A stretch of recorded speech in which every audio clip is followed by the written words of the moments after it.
Arumugam sir, டிரைவருக்கு கால் பண்ணுங்கள். Okay sir. ஹாஸ்பிட்டலுக்கு வர டைம் ஆகுது. டாக்டர் கிளம்பிட்டாரு, போயிட்டு நாளைக்கு வாங்க. ஆறுமுகம், என்னாச்சு? சார், ஒரு அம்மாவும் பையனும் வந்திருக்காங்க சார். வர சொல்லுங்கள். வாங்கம்மா, வாப்பா. உட்காருங்க. என்ன ப்ராப்ளமா? சார், 2 கையும் மரத்து போகுது சார். மொபைல் ரொம்ப நேரம் படுத்துக்கிட்டே நோண்டுவியாப்பா? இந்த மாத்திரை எழுதியிருக்கு, சாப்பிடு. ஃபிசியோதெரப்பி போனீங்கன்னா எக்ஸசைஸ் சொல்லி தருவாங்க, அது பண்ணு.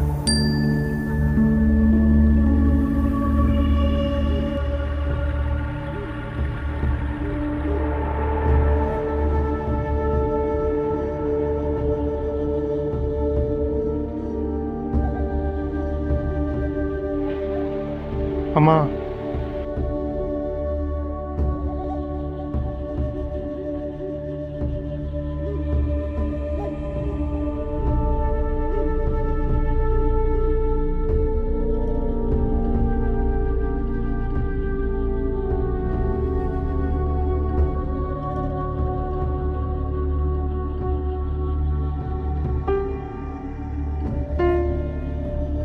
என்ன சாமி இங்கே உட்காந்துருக்க?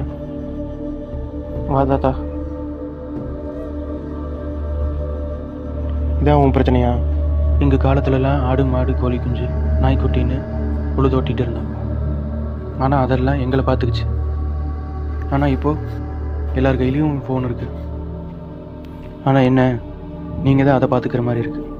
புரிஞ்சுக்கோ சாமி, உங்கள் அம்மா ஒன்று நினச்சி கவலைப்படுறதெல்லாம் இப்போ நீ எப்படி இருக்கியோ அதை நினச்சி இல்லை, உன்னோட எதிர்காலத்தை நினச்சி. இது ஒன்றும் விளையாட்டு இல்லை, உன்னோட வாழ்க்கை. இந்த ஃபோன் எல்லாம் தூக்கி எறிஞ்சிட்டு உன்னோட வாழ்க்கையை பாரு.